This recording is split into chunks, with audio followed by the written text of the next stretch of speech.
Comment est-ce que tu négocies na batu ba créer crise et pas na biso?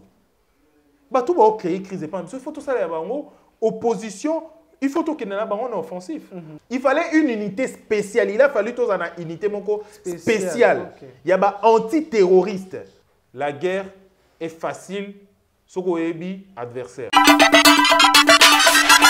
Info 243 au cœur de l'actualité.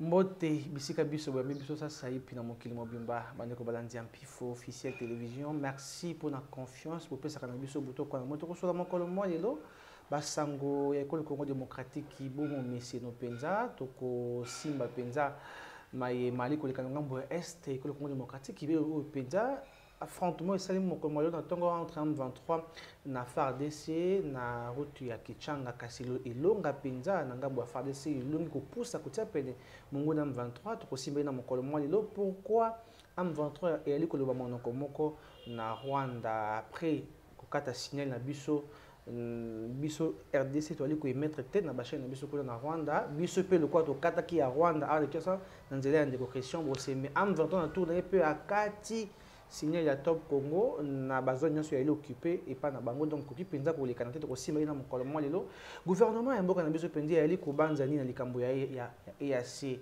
pour na baimboka balobi ete EAC penza na infiltration sur makasi ba ko sala mosala ko poussa bango te kasi ko kotaka masolo na bango eloko biso to ali ko lingate alors que EAC ezo singa e bimisi penza misolo mingi déjà pour ya mbula matari ya ekolo Congo démocratique to kosimba ena opération enrôlement epende bani na ngambo ya S ya Congo démocratique on est conseil maboyo ngo bali to tête kosimba ekolo na ndeko Raphaël Walukonka moka mpanitsango ekolo Congo démocratique ipe to zwa kaye penza sala analyse politique na ibo elongo bani to kosimba penza mokolo moyo basango ya mboka kona ndiko pesa mbote mbote ndeko Raphaël mbote ndeko Sylvain mbote na ba Congo mani nyonso ba ozali ba kuma la mo Holanda biso. Voilà.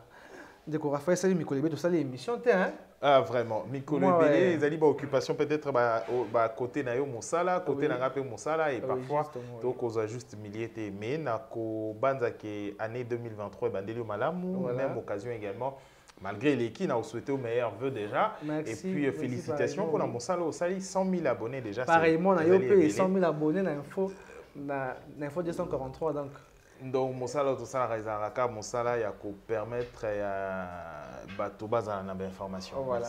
Merci beaucoup. Bon s'abonner pena na chaîne na biso na Pif officiel télévision pour le moment na info 243.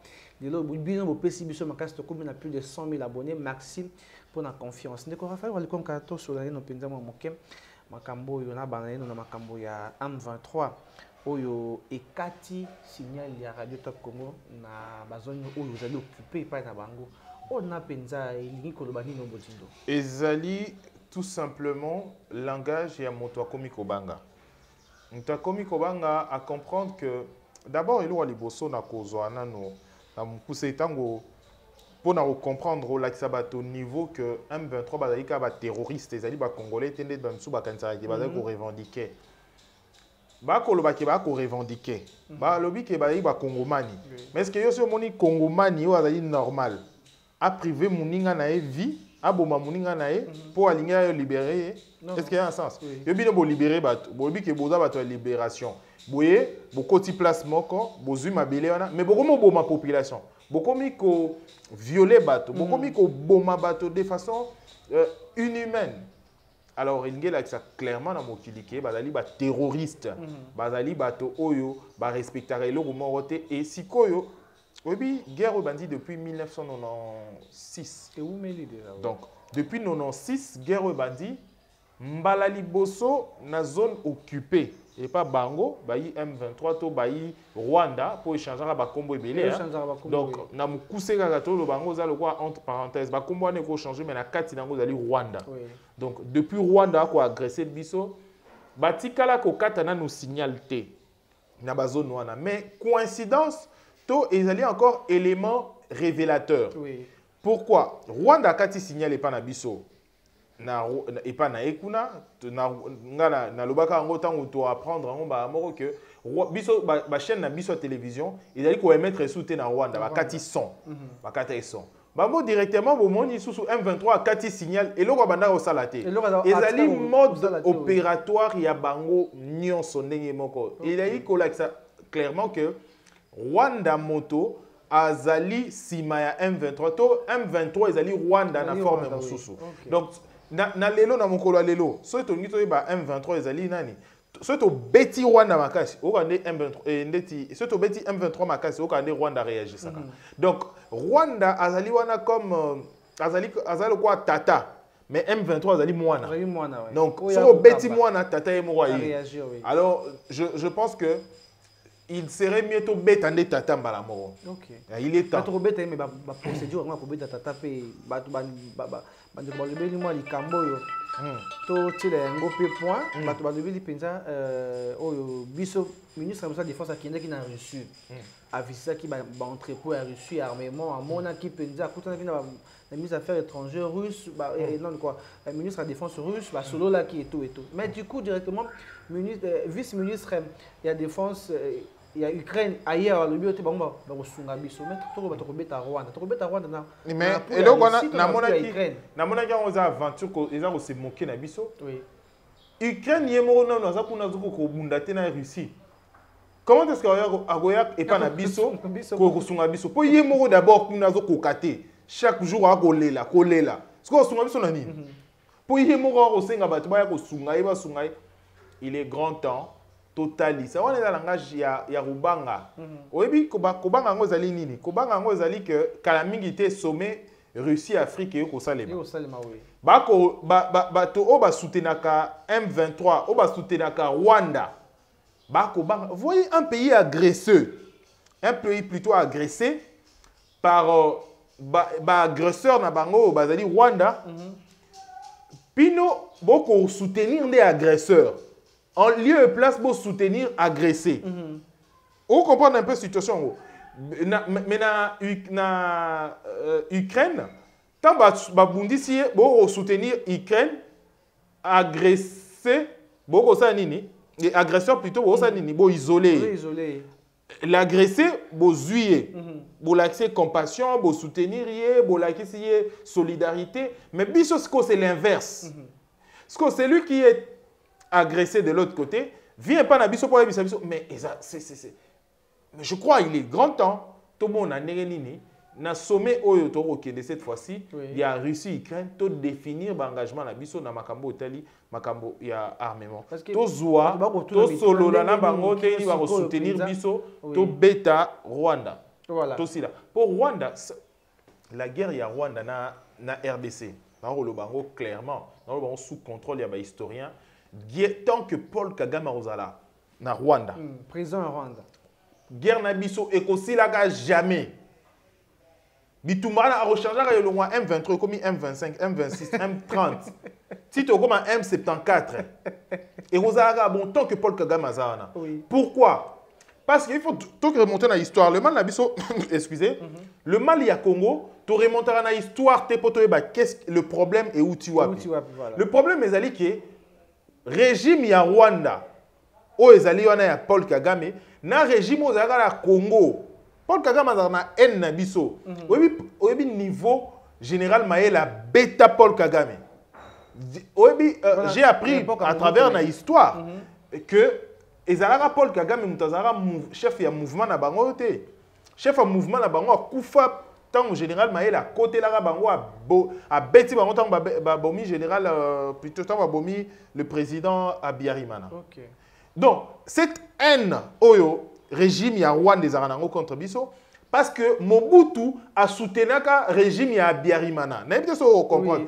Pendant tout ce temps le mort Rwanda Paul Kagame a une haine contre biso. Donc régime ya Congo attention pour définir, pour redéfinir ma relation comme le président de la République a qui histoire. Ah bien non, il faut tout le rapprochement pour histoire makambo et les karakala et que vous allez peut-être antécédent zali. Tout le gars n'est to bongisango tout ça nini. Mais le problème c'est que Paul Kagame azali type ya Paul Kagame na surtout bato lokola yé en fait balimbi sa bato passe.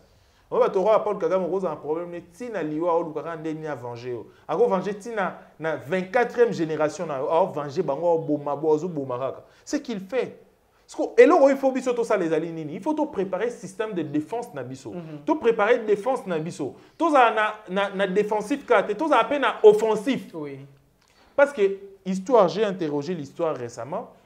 N'apprendre que président Rwanda, oui, président Abiyarimana. Babeta nanina histoire Abiyarimana. Tant qu'on Koufi, le président Rwanda. Armée na biso, ba DSP, ba kotati na Rwanda, ba kiozwa ebembeza roi. Au monde de Kabila Koufi awa. Koufi awa na Congo, bataille na mausolée. Armée rwandaise et kotiti awe beti ezu ebembe ekenango. Vous voyez la capacité d'opération Zahir Tozara nango. Siko biloko wana nyonso moni ba pota wana nyonso wana eza humiliation. Yelo wana mboka no ba beti ba zu président na bino ba kufa ba kenae. Tu vois cette humiliation Paul Kagame jusqu'aujourd'hui et tika là moi passe na motema. Parce que à chaque fois tant on a ba congolais, azana posa à réagir toujours contre le congolais. Mais ce que le congolais doit faire, c'est que il faut to zone gande to zaki makasi wana. Capacité d'homme, capacité militaire.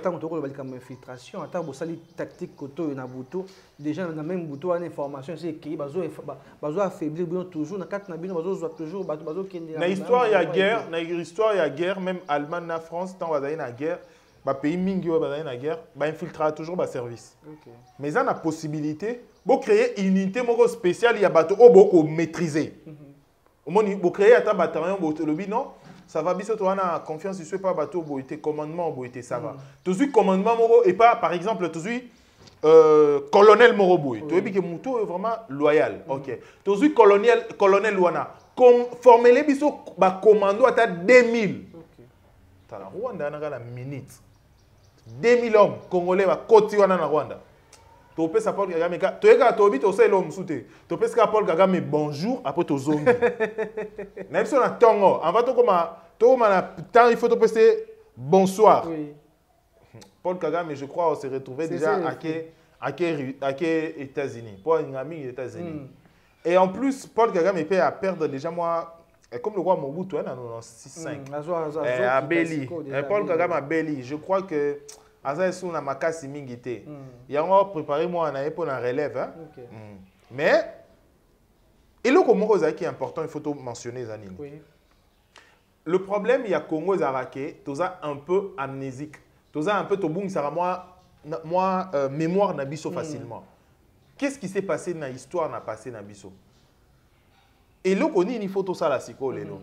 Na histoire n'a passé na biso to zaraka to toujours à mon ok tant que Joseph Kabila a na pouvoir obi tozara na ba antiterroriste té bataillon antiterroriste dans la RDC ils ont raté alors que guerre autour bundana est kuna na partie est na biso ils ont terrorisme voilà il fallait une unité spéciale il a fallu tozana unité moko spéciale il y a ba antiterroriste pour que ba silisa likamboana ndenge sengeli parce que c'est pas une guerre classique. Guerre classique, et le bilokola, au moins le Rwanda est en RDCA. Rwanda des autres dérangés, c'est-à-dire les États. Borobunda, Borobike, Rwanda limite na bango ezali place boy. À partir de qui c'est une sorte de beti boy to rozobatwana. Donc, ils ont défini que ce to matisi mundu ki boy to beti boy to rozobenemi na biso. Mais oyo eza bongo te. Oyo eza ke o matisi boy on beta population.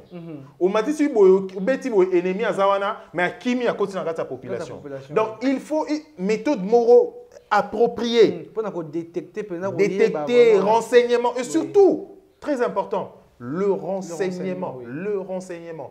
Le renseignement de ça la Oebake, Nanda Kouana, Babo Marabe ennemi.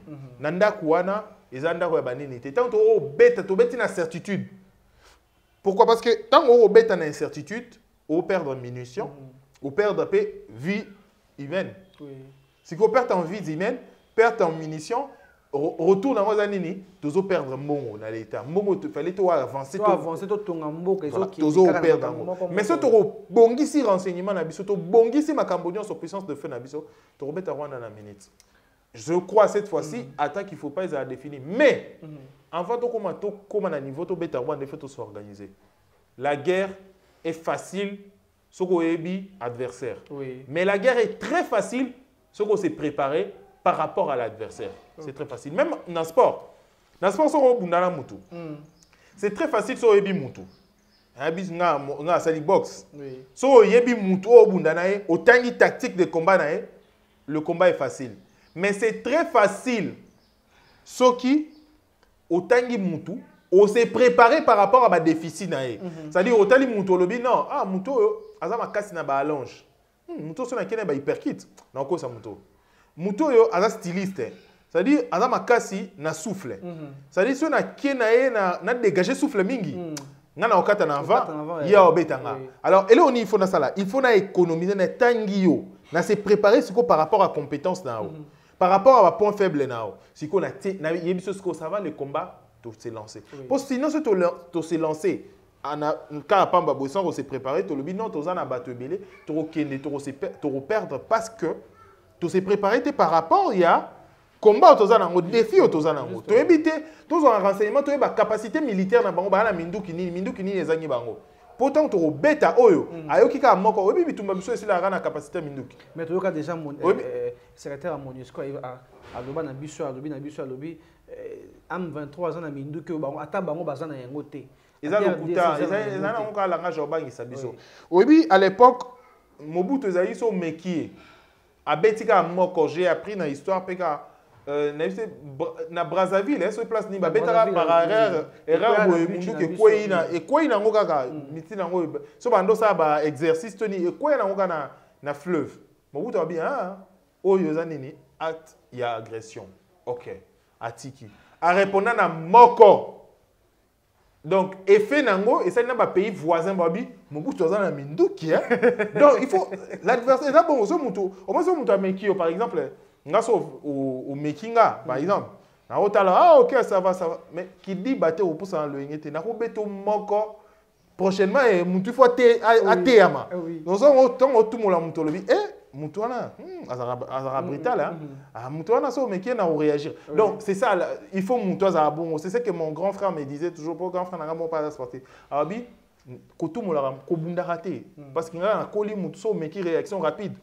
Mais grand frère sont comme raté mutu ozo baby ça nani na parce que ozo perdre peu ba combat belé so on dit ba beti to ba sali et si les ça au moins makasi na user sportif il faut économiser mutu a lukionde makambo oyana luenge o beti ba biso ba sali ni ba banga c'est comme ça il faut tout ça capacité na biso militaire bon de façon to komi oyo sengeli to komi oyo il y a 2 345 400 aidés superficie na biso ya ko attaquer ya yeba mboka munene boye soki o meki yango apesi lokito ya le roi États-Unis so o meki États-Unis na 12h juste et ba 12h 1 minute o ko zwa yango directement o a retourna yote donc voilà merci beaucoup on décore Raphaël na bien on repesa na biso kasima kambolobi ali penza motu ya mingi mais tozo mona pena kino ça c'est kuna bitumbi ali kokoba que continuer surtout dans la zone nous allons penser occupé maintenant c'est aller à Kokota Goma il faut que l'armée congolaise a quoi avancer aujourd'hui Mapinga bravo bango nyonso ba na commandement aujourd'hui bravo c'est vrai que ba infiltrer bazali ba topé nyam bazali mais bravo pour voir ça là sur terrain mon sala et le combat voilà mais ba imboka bango tuna musala et asi alini moi je pense que l'EAC est allié force d'occupation clairement je l'ai dit c'est une force d'occupation il faudra tout kabana EAC EAC izana bon nini ko EAC za lokola maputa kizoba bakendeka nango fete te donc bakendaka nango mpe bitu fete eza lokwa bitumba okendaka bitumba ndeni tala EAC koti eye na Congo est-ce que depuis battaquer biso EAC abinisa ta munduki moko abeti tak parce que mbongo l'état congolais a repensé bango pona rolia ko munitions et tout nini et c'est servir nani cet argent il faut elongwa balongola EAC to baluki to keso to ngito parce que les combats bitumanion sont même la France même l'Allemagne États-Unis ba guerre nion so mokili ba salara toujours nini recours na ba organisation tu vois ba pays nion so eurosenga mais moi j'aimerais aujourd'hui na le bélo moko biso ba congolais toutes les guerres deuxième guerre mondiale tant bandi les États-Unis d'Amérique ils ont déjà essoufflé bando kokasu tout dans le sous réserve à historien bando kokasu bitumbate oyebi enani bombe wana ya Hiroshima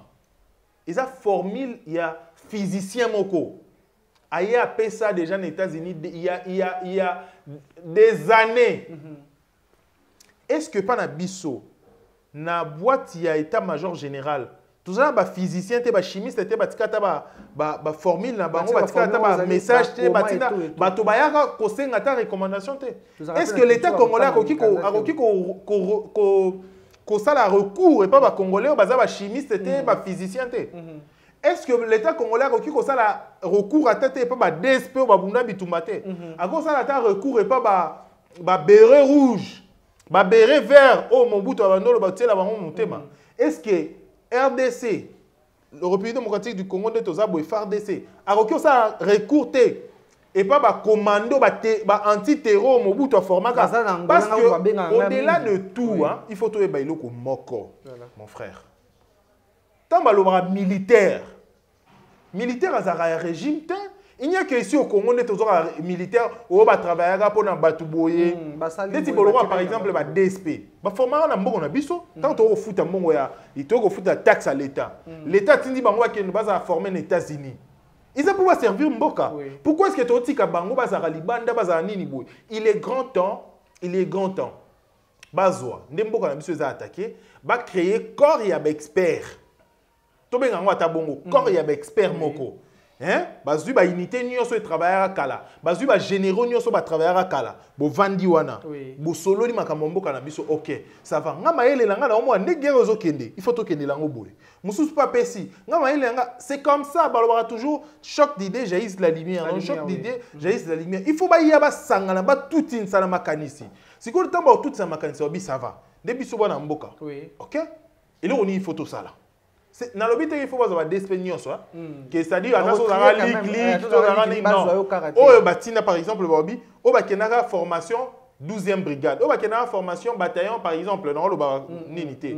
Batina au Canada, Égypte, au Canada, Maroc, expert en bio au Bongo. Jusqu'aujourd'hui, l'état-major général, basant sur renseignement, information, bateau sur Mobutu, atinara na formation, bateau Kabila, atinara na formation, bateau Kabila fils, atinara na formation, bayebi bango. Et en plus, le renseignement a l'information sur tout le monde. Avec que Moutou Azara loyal, Moutou Azara traître, Moutou Azara bouillé. Les renseignements travaillent. Oui. Tout travaille maintenant. Tout va batterie, ok, ça va. Pourquoi? Parce que tu as victime, il y a infiltration. Tu as victime, il y a trahison. Qu'est-ce qu'on fait?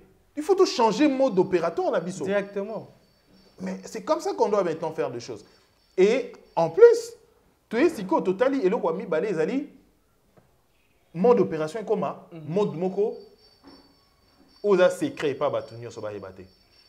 Nani on ba opération. Ba longoli ba généraux to za ba généraux combien na Congo? Télé belé. Pourquoi? Ba longoli ba généraux et belé. So ba otina ba on a retraite té hein. Misu bazara na ba TikTok, misu bazara to man général. Je te dis.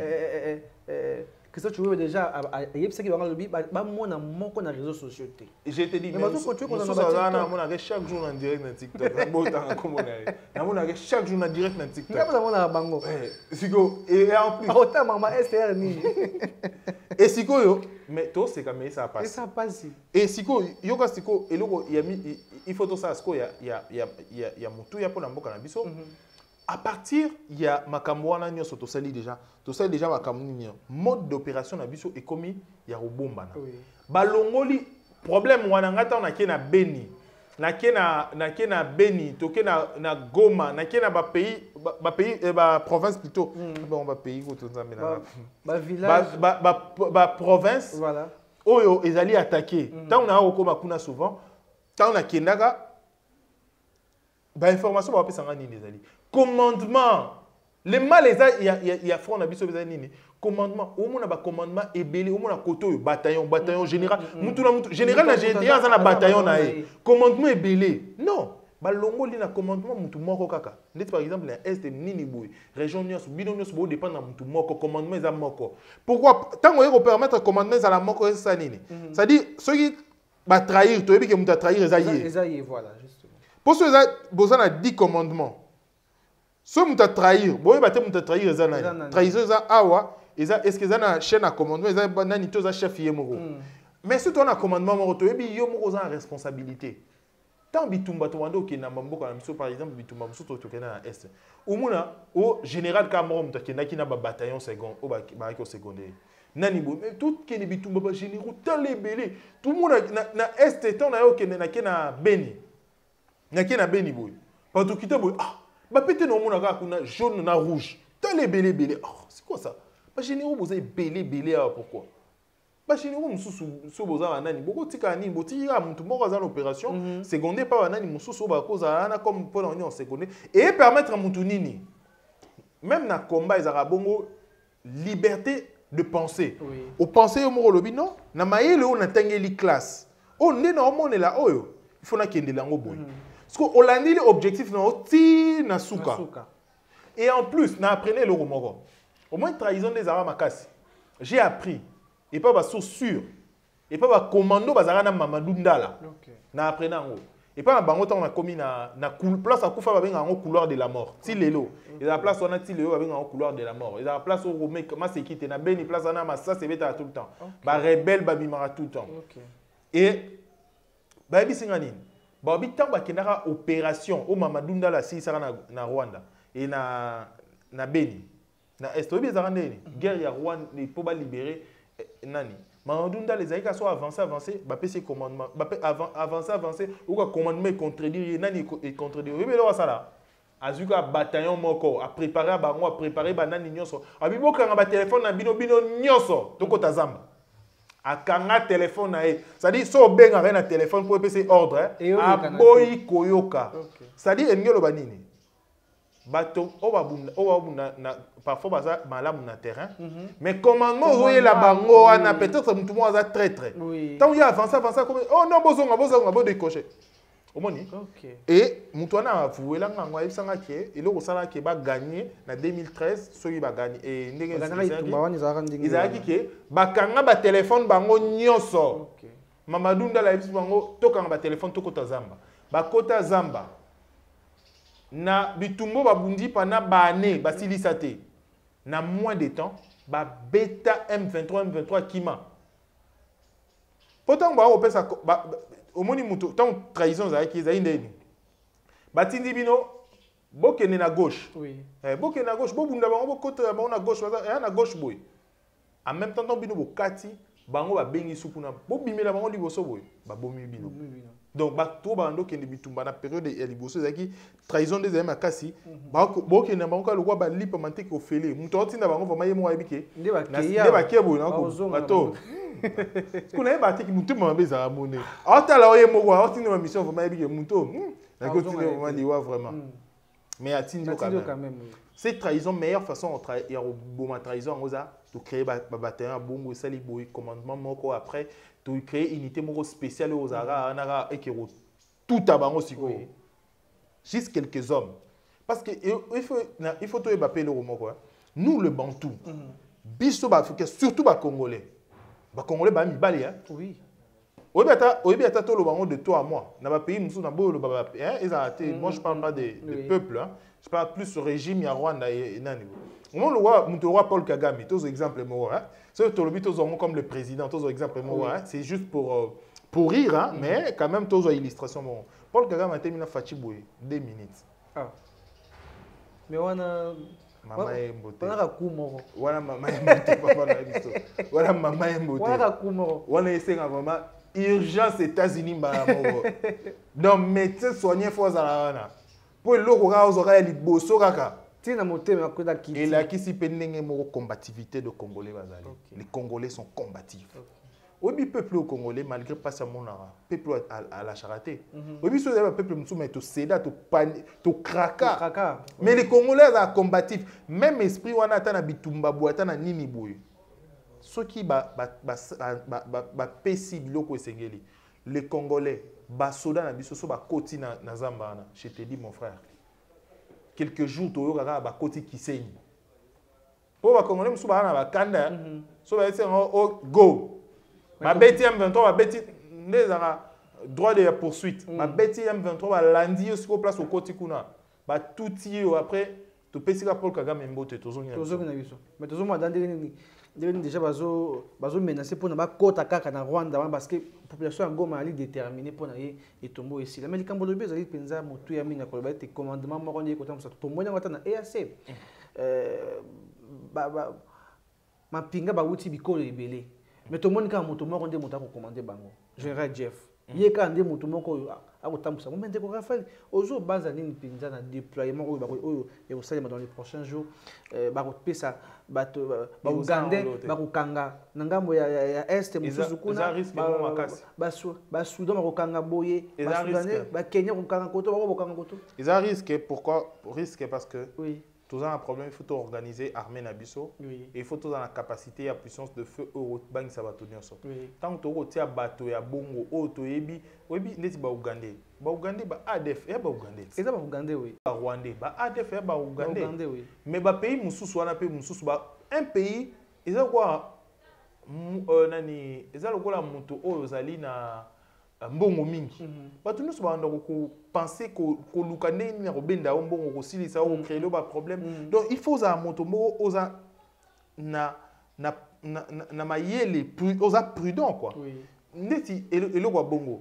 Surtout si ba Ougandais baza koto. Déjà baza bani ba exploiter hors na biso. Il serait mieux tous ba force nyonso wana tout ça bango libanda parce que Tshisekedi les père alobare elo moko.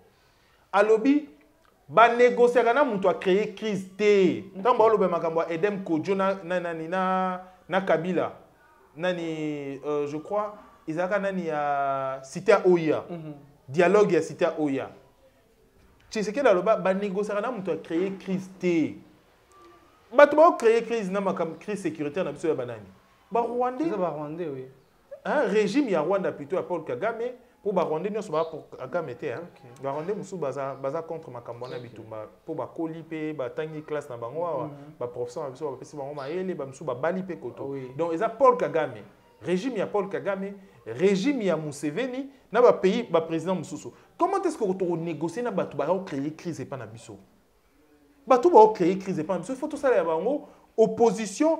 Il faut tout qu'il y ait un offensif. Voilà pourquoi tu sais qu'il y a des choses en mode opératoire. Tant que comment Union africaine lobby, non, ça va, c'est bon. Opposition. C'est qu'il faut tout ça la peine à Congo.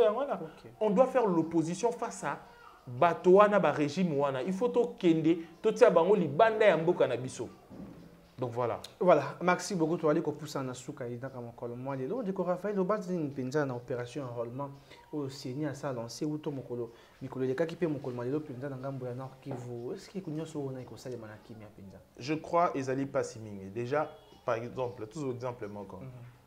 J'ai comme l'impression, non le bango objectivement, Kadima président Asseni, à moi va pas si ming parce que bah personnel au bâti na seni bah mérité OK bah démérité démérité ça moi makasi et peut-être à 8 ans mingité pour en former bah personnel et ça pose un problème to ba na expérience à moké au moins à Kinshasa par exemple personnel au azali plus attiré na koluka kozwa mbongo en lieu et place à sala musala.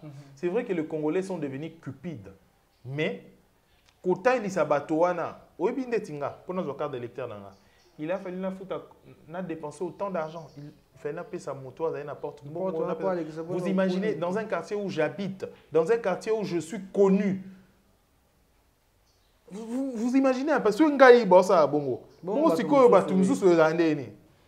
il y a de ces personnes, ça dit 3 jours, 4 jours, et en plus, ça on est tant que déjà pour 14h, papa, les amoureux, cette élection a causé problème.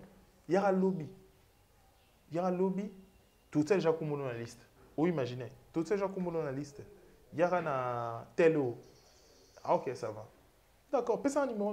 La pèse un numéro. On a mon arabe. 7h30, 8h, bah, il a un téléphone. Il y a aux cartes.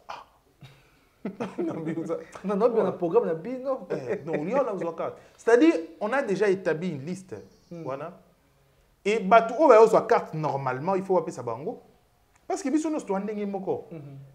Bateau wana ngana se retrouver dans le temps na yana, bateau comme on a sur 9e na liste na bango.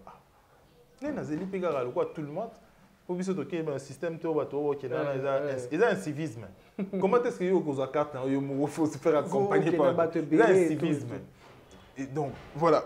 Mais il faut yo mourir ba devoir patriotique, nous remplir un engagement, on a conscience, comment tu vas te faire ça beaucoup de bruit? Bon, nous avons populisme, nous avons sens. Alors, je suis parti, je suis télé comme tout le monde, dans les cartes, et dans les babinganga,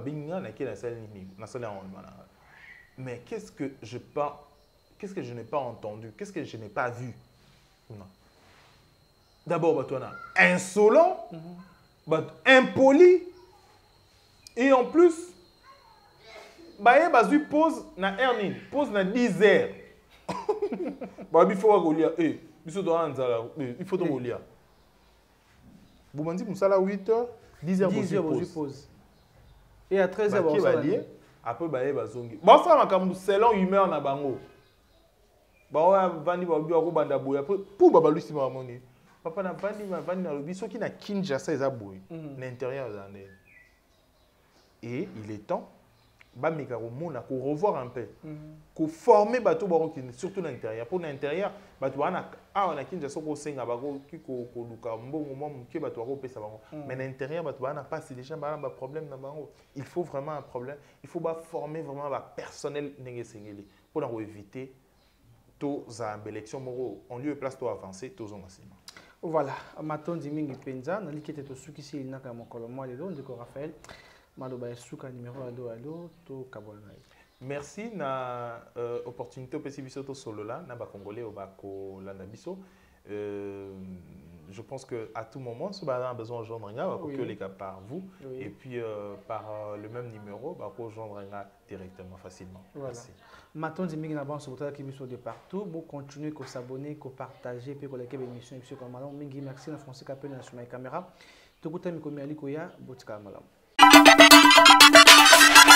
Info 243 au cœur de l'actualité.